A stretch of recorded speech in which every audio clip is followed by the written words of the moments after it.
Next, Waqf audit issue. Waqf management in Indonesia is carried out by Waqf institution that specifically manage Waqf in the form of fixed asset and or cash Waqf, and operate nationally by the Indonesian Waqf Board.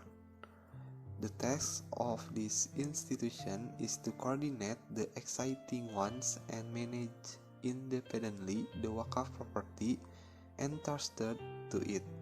Meanwhile, Waqf that exists and has been running in the mid of society in the form of Waqf of immovable object or fixed asset, it is necessary to do security. The types of information presented routinely and audited in several financial reports. 1. Balance sheets. 2. Reports on change in funds. 3. Reports on change in asset under management. 4. Cash flow statement. And 5. Notes on financial statement. Reporting this financial statement requires supervision by the authorities on Nazir regarding the same and its mechanism.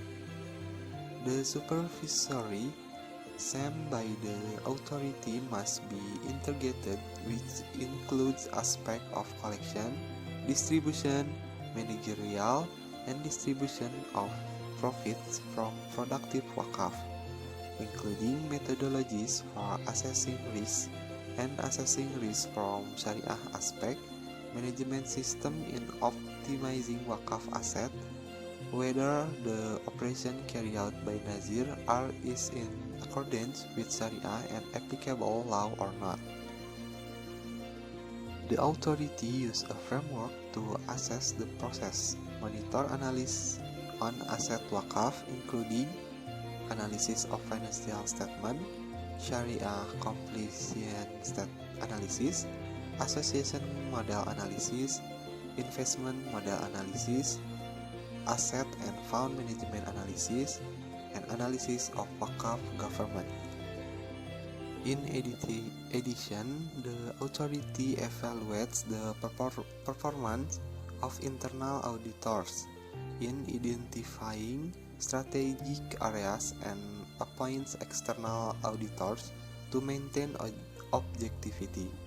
Waqf Financial Accounting reports still use PSAK Syariah 109 regarding zakat, infak, and sedekah. Okay, next, my name is Dikanio Rezky, and I will explain about productive Waqf. Enactment of the Law of the Republic of Indonesia Number 41 of 2004 concerning Waqf is directed to empower Waqf, which is one of the instruments in building the socio-economic life of Muslims. The presence of this Waqf law is a momentum for productive Waqf empowerment because it contains a comprehensive understanding, a modern management pattern for empowering Waqf potential and broad dimension. It includes immovable and movable assets, including cash Waqf, whose use is very broad, not limited to the establishment of place of worship and social religion. According to Munzir Kahar, productive Waqf is a property or fixed principle which is Waqf to be used in production activities, and the results are distributed according to the purpose of Waqf, such as land Waqf to be used for farming, springs for sale of water or agriculture, plantation and commercial building that manage in such a way that it brings profit, and some of the proceeds are used to finance various activities, so that Waqf assets really become a source of funds from the community for the community. Waqf objects used in production activities are utilized by Waqf recipient in accordance with the agreement between the Waqf giver and the Waqf recipient. In addition, Waqf objects cannot be owned personally or individually, but Waqf objects belong to Allah Subhanahu wa Ta'ala. Basically, in its implementation, productive Waqf has two dimensions, namely the religious dimension and the socio-economic dimension. The religious dimension means that the Waqf that is carried out is a religious instruction from Allah that every Muslim needs to do. This is a form of obedience of a Muslim to his God. so that the action taken, namely Waqf, will get a reward from Allah Subhanahu wa Ta'ala for obeying His commands. This dimension shows the vertical relationship between humans and their creators, commonly called Hablum Minallah. The second dimension is the socio-economic dimension, where there are economic and social elements in the practice of Waqf. In the practice of Waqf, property owners extend their hands to help the welfare of others. Currently, the Indonesian people are facing two main challenges in carrying of the wheels of development: the widening gap between the rich and the poor on one hand, and the tendency to increase the dependence of the poor on capital owners and Indonesian dependence on developed countries on the other. Adi Sasono, as the former Minister of Cooperative and Small Medium Enterprise in the era of the Development Reform Cabinet, added that there were at least four basic problems of the Islamic Da'wah movement. First, the problem of poverty, both from an economic perspective and limited facilities and physical needs, which in turn gives birth to a cultural poverty. Second, as a result of the entanglement of poverty, it creates the emergence of symptoms of underdevelopment. Third, the emergence of an inclusive and involutive attitude. Finally, the weak institution for accommodating participation and weak cooperation mechanism to launch a systemic struggle. Waqf is one of the alternatives is expected to be able to provide a solution resolving these problems, so it's necessary to optimally manage Waqf objects. However, currently many Waqf assets are not managed optimally. According to the latest data from the Ministry of the Religion, there are 400,000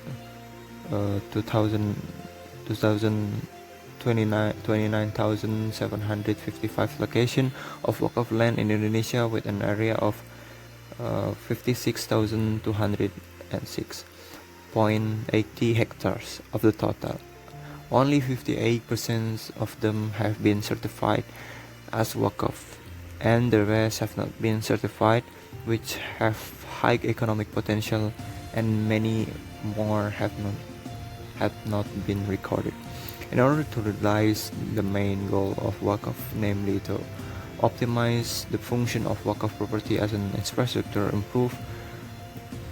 to improve the quality of life and the life of human resource, it is necessary to make a change to the understanding of a Muslim who consider Waqf assets move and only for religious purposes, such as mosque, prayer rooms, madrasah, funerals, and others, even though the Waqf land can be managed productively.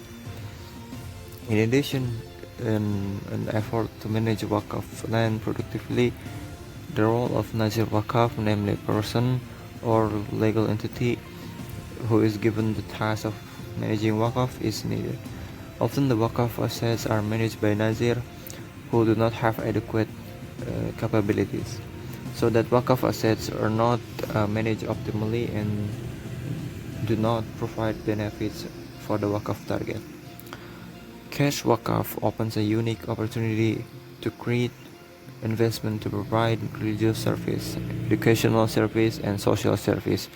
Savings from the people who have middle to upper income can be utilized through exchange for cash Waqf certificates, while the income obtained from cash Waqf management can be spent for various purposes, including maintenance and management of Waqf land. The result of the development of Waqf obtained from the certificate can be used for various purposes, such as the purpose of the Waqf itself. Another benefit of the cash Waqf certificate is that it can change the old habit of Waqf opportunities, as if only for the rich. Second, I will explain about educational Waqf issue. The rapid development of science and technology, especially in the field of information, has a very powerful impact on life. The opening of the free market door that provides opportunities for very tight competition, the swift current of democratization, human rights, environmental issues, and so on is a challenge that must be answered immediately by Muslims in order to survive and even win the competition in the international arena of life. To answer some of the challenges above, including by increasing and improving the quality of education for Muslims through the Waqf movement for education. It is called productive because Waqf funds are used and invested to finance productive efforts, while the results are intended for the social interest of the people, such as educational scholarship. In education, Waqf has a very important role in improving the welfare of teachers and lecturers, improving facilities and infrastructure, improving the quality of education personnel, improving curriculum and improving education management, and increasing community participation in education. Waqf and education revolve in a circle, each influenced by the former and influencing the latter. When many people are Waqf for education, the educational institution and research institution prosper, which in turn produce many smart people who will also issue Waqf. On the other hand, when there are not many people who issue Waqf for education, it will lead to a decline in educational institution and research institution, thus leading to a lack of intelligent people in the Islamic circle themselves who are able to issue Waqf. Therefore, the link between Waqf and education is indispensable to support the chain of revival of the Islamic world. Education institutions that have the potential to be financed from the Waqf are as follows. First, primary and secondary education is referred to as mahad or madrasa. Madrasa are a cultural phenomenon of Islamic education that has been around for more than a century. Madrasa have also become one of the most intensive cultural entries for Islamic education. The education is the fact that the madrasa education culture has been recognized and accepted even gradually, but surely it has entered the mainstream of Islamic world development towards the end of the 20th century until now. This word madrasa, which is really synonymous with religious school, after wading through the journey of national civilization, is recognized as having undergone change and adjustment to social dynamics. Although it does not break away from its original meaning in accordance with its ideological and cultural ties, namely Islam, Muhyiddin Thohir. Second, universities. Currently, there are several major universities in the country which are funded from educational Waqf, including the Waqf Board of the Islamic University of Indonesia, the Sultan Agung Waqf Board Foundation, the Waqf Board of Indonesia Muslim University, Makassar, the Waqf Board of Pondok Waqf, Modern Gontor, and other educational Waqf boards. Third, their library.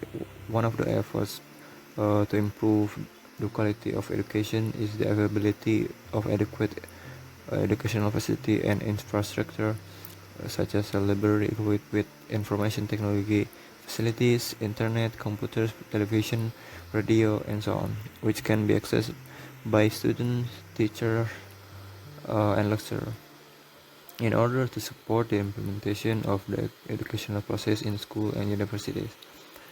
Fourth, student and dormitory. For students and foreign students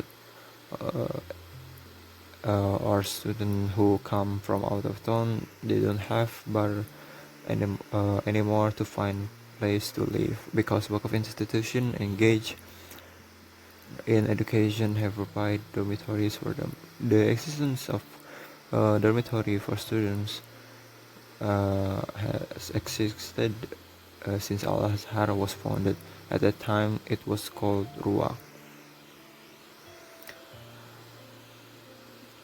Thus, in detail, use of the productive Waqf funds for education in the form of, first, as a support for educational operational costs, second, for providing buffer to teachers, lecturers, and other education personnel, third, to finance the construction and maintenance of educational infrastructure, fourth, the construction of supporting facilities for the sport building, soccer field, and other sport facilities. Fifth, improving the quality of human resource by conducting trainings for teachers, lecturers, and other education personnel that leads to aspect of improving the quality and excellence of human resource. 6. The construction of mosque as a means of moral education and reasoning of the people. Morals are developed through the appreciation of divine and religious values, while reason is developed through education, which is never stops. Okay, I think that's all. Thank you for watching. Wabillahi taufiq wal hidayah. Wassalamualaikum warahmatullahi wabarakatuh.